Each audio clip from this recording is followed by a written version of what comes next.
अस्सलाम वालेकुम students, I am Faiza Jamali. I hope you are all doing good. So class, आज का हमारा टॉपिक है refraction of light. Previous chapters के अंदर हमने रिफ्लेक्शन और रिफ्रैक्शन के बारे में पढ़ा था, लेकिन आज हम रिफ्रैक्शन का एक कंप्लीट टॉपिक को जो है वो डिस्कस करेंगे। रिफ्रैक्शन ऑफ लाइट बेसिकली होता क्या है कि आपको मैंने बताया था इंसिडेंट लाइट, जो कि लाइट सबसे पहले आपके किसी भी ऑब्जेक्ट पर गिरती है उसको हम इंसिडेंट लाइट कहते हैं, किसी सरफेस पर गिरने वाली लाइट। और उसके बाद अगर वो सेम एंगल से रिफ्लेक्ट हो जाए तो हम उसको कहते हैं रिफ्लेक्टेड लाइट। लेट्स सपोज कि ये कोई सरफेस है, यहाँ पे कोई एक रे या लाइट जो है वो गिर रही है, एंगल से जो है वो रिफ्लेक्टेड हो रही है, तो हम इसको कहते हैं रिफ्लेक्टेड लाइट। यहाँ पर जो एंगल हो रहा होता है वो वही एंगल होता है जो कि आपके पास लाइट गिरने से पहले का होता है, यानी कि एंगल ऑफ इंसिडेंट जो है वो बराबर होता है एंगल ऑफ रिफ्रैक्शन के। अब आपके पास है रिफ्रैक्शन। रिफ्रैक्शन का जो प्रोसेस है वो थोड़ा डिफरेंट है। जब लाइट एक ऑब्जेक्ट के पास से गुजरती है तो उसका जो एंगल होता है वो चेंज हो जाता है, उसकी जो डायरेक्शन होती है वो थोड़ी सी डाइवर्ट हो जाती है, थोड़ी सी चेंज हो जाती है। ऐसा क्यों होता है? सबसे पहले तो हम एक मीडियम ऐसा यूज़ कर रहे हैं जिसके अंदर हम लॉ ऑफ रिफ्रैक्शन को जो है प्रूफ कर सकें। तो उसके लिए जो हम एक अपरेटस यूज़ कर रहे होते हैं वो होता है ग्लास स्लैब। ग्लास स्लैब कुछ इस तरीके का मटेरियल होता है, रेक्टेंगुलर टाइप का होता है, थिक होता है। यहाँ पे मैंने ड्रॉ भी कर दिया है। अब होता क्या है कि जब यहाँ पे कोई लाइट इंसिडेंट होती है, यानी कि कोई लाइट गिरती है, तो इसके दरमियान में जो लाइट होती है वो लाइट रिफ्रैक्ट हो जाती है, अपनी डायरेक्शन को चेंज कर देती है। यहाँ पर एक ग्लास स्लैब ड्रॉ कर लिया है। अब यहाँ पर देखेंगे कि जो भी लाइट आएगी वो यहाँ पर इंसिडेंट लाइट होगी, उसका कुछ ना कुछ एंगल होगा, तो वो इंसिडेंट एंगल होगा। तो लाइट यहाँ पर आने के बाद जब इससे टच होगी या इसके अंदर से गुजरने की कोशिश करेगी तो वो अपनी डायरेक्शन को चेंज कर देगी इस तरह से। अब ये जो सेंटर में लाइट आ रही है ये हमारे पास रिफ्रैक्टेड लाइट है। इसका मतलब है कि लाइट ने जो है अपनी जो डायरेक्शन है वो चेंज कर दी है, लाइट जो है वो थोड़ी सी बेंड हो चुकी है।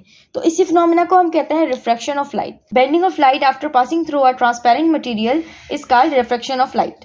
अब जब ये लाइट जो यहाँ पर गिर रही है, यानी कि जो आ रही है सबसे पहले लाइट, वो इंसिडेंट लाइट होगी।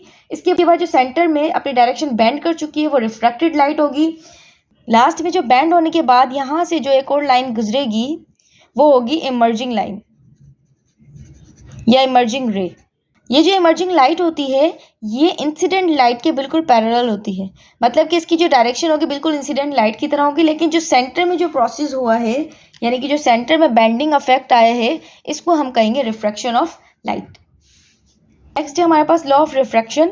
रिफ्रैक्शन के लॉ पढ़ लेते हैं। इस लॉ है हमारे पास कि जो इंसिडेंट रे होगी नॉर्मल रे होगी, और जो रिफ्रैक्टेड रे होगी, यानी कि इंसिडेंट रे नॉर्मल रे, जो इन दोनों के दरमियान में अगर मैं एक 90 दूँ तो ये नॉर्मल रे हो जाएगी। तो इंसिडेंट रे, नॉर्मल रे और रिफ्रैक्टेड रे या रिफ्रैक्टेड लाइट तीनों सेम प्लेन पर, यानी कि तीनों सेम ही मीडियम के ऊपर जो है वो लाई कर रही होंगी। टू है हमारे पास कि अगर किसी भी ऑब्जेक्ट का हमें या किसी भी मीडियम का हमें रिफ्रैक्टिव इंडेक्स मालूम करना है। रिफ्रैक्टिव इंडेक्स क्या होता है कि जब एक मीडियम से, यानी कि जब यहाँ से लाइट आ रही थी तो यहाँ पे एयर मीडियम था, लेकिन जब एक मीडियम दूसरा आ गया तो अब इसके पास करने की जो सलाहियत है या गुजरने की जो सलाहियत है वो थोड़ी चेंज हो गई। रिफ्रैक्टिव इंडेक्स का मतलब है कि दोनों मीडियम के दरमियान में जो फ़र्क आया है लाइट के आने से पहले और लाइट के आने के बाद, उस रेशो को हम कहते हैं रिफ्रैक्टिव इंडेक्स। तो रिफ्रैक्टिव इंडेक्स मालूम करने का तरीका है कि sine of incident angle divided by sine of refracted angle. इस तरीके से आपको रिफ्रैक्टिव इंडेक्स मालूम हो जाएगा। इसका मतलब है कि आपको पता चल जाएगा कि कितना फ़र्क आया है जब लाइट इंसिडेंट होने के बाद रिफ्रैक्ट हुई है। लेट्स सपोज कि 30 एंगल पर जो है ये लाइट इंसिडेंट हुई है, लिखेंगे साइन ऑफ 30 डिवाइडेड बाय, और रिफ्रैक्टेड हुई है 45 पर, तो आप यहाँ लिख देंगे साइन ऑफ 45। जब आप इसको डिवाइड करेंगे तो आपको रिफ्रैक्टिव इंडेक्स मालूम हो जाएगा। आपको पता चल जाएगा कि एक मीडियम से दूसरे मीडियम पर जाने तक के लाइट के अंदर जो रिफ्रैक्शन का फ़र्क आया वो कितना आया है, इसको आप स्नेल्स लॉ भी कहते हैं। इसके बाद अगर हमारे पास रिफ्रैक्टिव इंडेक्स दूसरे तरीके से मालूम किया जाए तो refractive index basically speed of light को हम डिवाइड कर रहे होते हैं किसी भी स्पीड ऑफ मीडियम से। तो आपके पास रिफ्रैक्टिव इंडेक्स मालूम करने का एक और फॉर्मूला है कि आप स्पीड ऑफ लाइट यानी कि 3 × 10 एक्सपोनेंट 8 को डिवाइड कर देते हैं उस स्पीड से जिसके थ्रू कोई भी लाइट जो है वो ट्रैवल कर रही है। फॉर एग्जाम्पल, अगर पानी है, यहाँ पर मौजूद है एयर, तो जब यहाँ से कोई लाइट यहाँ पे इंसिडेंट होगी तो पानी एक मीडियम है, और मीडियम में गुजरने के बाद यहाँ से कुछ ना कुछ बैंड हो जाएगी, कुछ ना कुछ रिफ्रैक्ट हो जाएगी। तो यहाँ पर जो लाइट की स्पीड होगी वो कुछ अलग होगी, और जो मीडियम में लाइट की स्पीड होगी वो कुछ अलग होगी। तो हम इन दोनों को जब डिवाइड कर देंगे तो हमारे पास रिफ्रैक्टिव इंडेक्स मालूम हो जाएगा। तो इसका मतलब है कि यहाँ पर हम c लिखेंगे और डिवाइड कर देंगे उस वेलोसिटी से जो कि किसी मीडियम के थ्रू गुजर रही है।